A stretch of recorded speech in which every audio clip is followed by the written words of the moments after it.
High viewers, welcome to GR Vidhata news. ఈరోజు మనం west బెంగాల్లో ఏర్పడిన కొత్త ప్రభుత్వం తీసుకున్నటువంటి నిర్ణయాల గురించి చూద్దాం. అలాగే అక్కడ మమత ఎలా ప్రతిపక్ష హోదా పోషిస్తూ ముందుకు సాగనున్నారనేది కూడా చూద్దాం. సో ఇటీవల బెంగాల్ ఎన్నికలు జరిగాయి. సో ఎన్నికల ఫలితాల్లో మనం చూసాం, అక్కడ బీజేపీ అధికారంలోకి వచ్చింది. సువేందు అధికారి ముఖ్యమంత్రి అయ్యారు. 15 సంవత్సరాల పాటు ఏకఛత్రాధిపత్యంగా పరిపాలన చేసినటువంటి మమతా బెనర్జీకి ఈసారి ప్రజలు ప్రతిపక్ష హోదాని ఇచ్చారు. అద్భుతమైన విక్టరీని అక్కడ బీజేపీకి ప్రజలు అందించారు.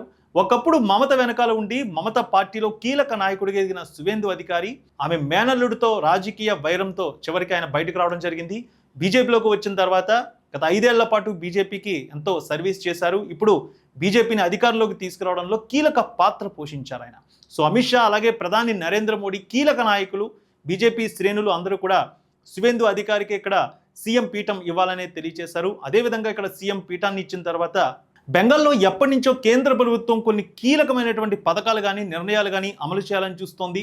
వాటన్నిటినీ కూడా తొలి నెలలోపే కీలకంగా ఎలా తాము ముందుకు వెళ్తామనేది కూడా బీజేపీ ఇక్కడ స్పష్టంగా ముందుకు తీసుకువెళ్తోంది. మనం చూడొచ్చు, సువేందు అధికారి కొన్ని కీలక నిర్ణయాలు తీసుకున్నారు. వెస్ట్ బెంగాల్ అధికారంలోకి వచ్చిన తర్వాత దాదాపు తొలి వారంలోనే కీలకమైనటువంటి నిర్ణయాలు తీసుకొని మమత గతంలో తీసుకున్నటువంటి నిర్ణయాలపై కూడా ఇప్పుడు వాటిని కూడా రీచెక్ చేస్తూ ఉన్నారు. అదేవిధంగా మమత క్యాబినెట్లో పనిచేసినటువంటి మంత్రులు, అదేవిధంగా మమతా పార్టీలో ఉన్నటువంటి ఎమ్మెల్యేలపై ఉన్నటువంటి కేసుల విషయంలో కూడా మళ్ళీ విచారణ అయితే జరగబోతోంది.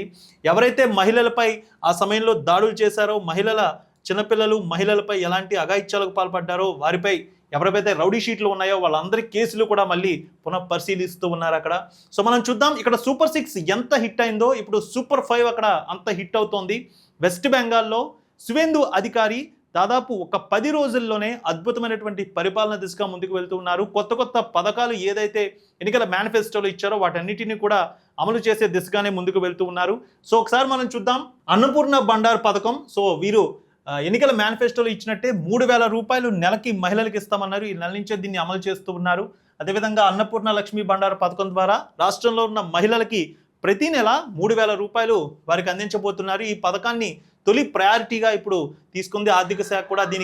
ఇప్పటికే దీని క్లారిటీ అనేది ఇవ్వడం జరిగింది. అన్నపూర్ణ బండార్ ఈ నెల నుంచి ఈ పథకం అమలు అవబోతోంది. అదేవిధంగా మనం చూసాం, సౌత్ స్టేట్స్లో ఎంతో హిట్ అయినటువంటి ఉచిత బస్సు పథకం వెస్ట్ బెంగాల్లో కూడా ఈసారి ఇవ్వడం జరిగింది. బీజేపీ ప్రభుత్వం అక్కడ బీజేపీ పార్టీ ఇచ్చింది. సో ఇచ్చినటువంటి ఈ యొక్క పథకానికి సంబంధించి అధికారంలోకి వచ్చిన తర్వాత ఉచిత బస్సుకు సంబంధించి ఇక్కడ కూడా ఈ యొక్క పథకాన్ని అమలు చేస్తామంటూ కూడా ఇప్పటికే తెలియజేశారు. ఈ పథకం అమలవుతోంది. అన్నపూర్ణ బండార్ 3000 రూపాయలు నెలకి మహిళలకు అందిస్తున్నారు. అలాగే ఉచిత బస్సు పథకాన్ని కూడా ఇస్తున్నారు. సో దేశంలో ఆయుష్మాన్ భారత్ ఉచిత ఆరోగ్య బీమాని నరేంద్ర మోడీ సర్కార్ ఎంతో ప్రతిష్టాత్మకంగా తీసుకుంది. అన్ని రాష్ట్రాలు కూడా అమలు చేయాలంటూ కూడా తెలియజేసింది. వెస్ట్ బెంగాల్లో మాత్రం మమతా బెనర్జీ ప్రభుత్వం ఇప్పటివరకు దీన్ని అంత సీరియస్గా తీసుకోలేదు. కానీ ఇప్పుడు బీజేపీ ప్రభుత్వం అధికారంలో ఉండడంతో వెస్ట్ బెంగాల్లో దీన్ని చాలా హైలైట్ చేస్తోంది. ఆయుష్మాన్ భారత్ ఉచిత ఆరోగ్య బీమా పథకం తప్పనిసరిగా రాష్ట్రంలో అమలు చేయాలనేది సువేందు అధికారి కీలక నిర్ణయాన్ని తీసుకున్నారు. ఈ నెల నుంచి ఆయుష్మాన్ భారత్ కూడా ఉచిత ఆరోగ్య బీమా పథకం వెస్ట్ బెంగాల్లో అమలు కాబోతోంది. ఇక పిఎన్ఎస్ చట్టాలు, కొత్త చట్టాలు భారతదేశంలో అమల్లోకి వచ్చే లీగల్గా భారతీయ న్యాయ సంహిత చట్టాలు రాష్ట్రంలో పకడ్బందీగా అమలు అవ్వాలనేది కూడా సీఎం సువేందు అధికారి కీలక నిర్ణయాన్ని ప్రకటించారు. సో ఈ 3 కూడా ఇప్పుడు హైలైట్ అవుతున్నాయి. అదేవిధంగా ఎప్పటి నుంచో నిరుద్యోగులు, ముఖ్యంగా వెస్ట్ బెంగాల్లో నిరుద్యోగ సమస్య ఎక్కువగా ఉంది. అక్కడ ఏదైనా సరే నోటిఫికేషన్ వచ్చిన తర్వాత పేపర్ల లీకేజ్లు కానివ్వండి, లేదంటే చాలా టైం ప్రాసెస్ తీసుకుంటుందనే విమర్శలు వచ్చాయి. సో అదేవిధంగా ఉద్యోగులకి కొత్త నోటిఫికేషన్లు ఈసారి నుంచి వచ్చినట్లయితే ఎవరైతే తమ సమయం, అంటే మా ఏజ్ బార్ అవుతోంది, మాకు అవకాశం లేదని బాధపడుతున్నారు, వాళ్ళందరికీ ఒక గుడ్ న్యూస్ చెప్పారు. ఇప్పుడు వచ్చే నోటిఫికేషన్ల విషయంలో వాళ్ళందరికీ కూడా గుడ్ న్యూస్ ఏంటంటే 5 సంవత్సరాల వయో పరిమితి పెంచడం జరిగింది.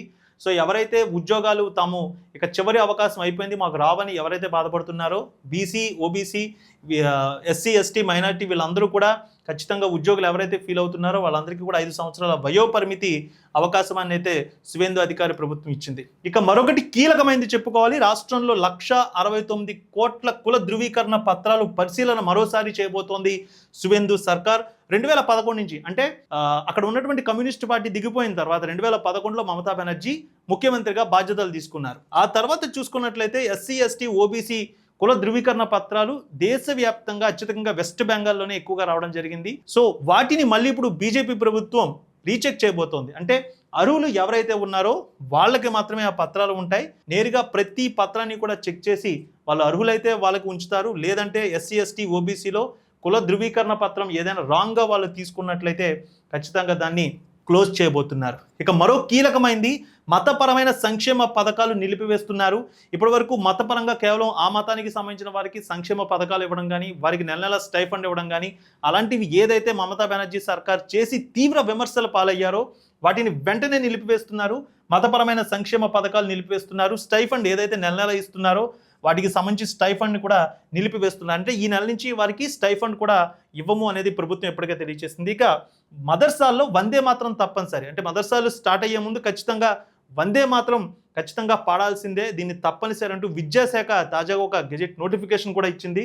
మదర్సాల్లో దాదాపు 3-4 రోజులుగా ఈ యొక్క వందే మాత్ర గీతాన్ని కూడా ఆలపిస్తున్నారు. ఇక కీలకంగా చెప్పుకోవాల్సింది చికెన్ నెక్ ప్రాంతం. దేశవ్యాప్తంగా కొన్ని సెన్సిటివ్ ప్రాంతాలుగా చెప్తూ ఉంటారు. చికెన్ నెక్ ఇది మనకు సిలిగురి ప్రాంతం. ఈ ప్రాంతాన్ని BSFకి పూర్తిగా అప్పగించింది సువేందు సర్కార్. అంటే కేంద్ర ప్రభుత్వం ఎప్పటి నుంచో చూస్తోంది. ఎందుకంటే కొంతమంది చైనా నుంచి కానివ్వండి, బంగ్లాదేశ్ కానివ్వండి, మిగిలినటువంటి సరిహద్దు దేశాలను పంచుకునేటటువంటి ప్రాంతం ఇది. అంతేకాకుండా మన ఇండియాలో వితిన్ ఇండియాలో 8 స్టేట్స్కి ఈ యొక్క రవాణాకు సంబంధించి కీలకమైన ప్రాంతంగా ఉంది ఈ చికెన్ నెక్ ప్రాంతం. దీన్ని ఇప్పుడు BSF అంటే కేంద్ర బలగాల చేతిలోకి ఈ ప్రాంతం వెళ్ళిపోతుంది.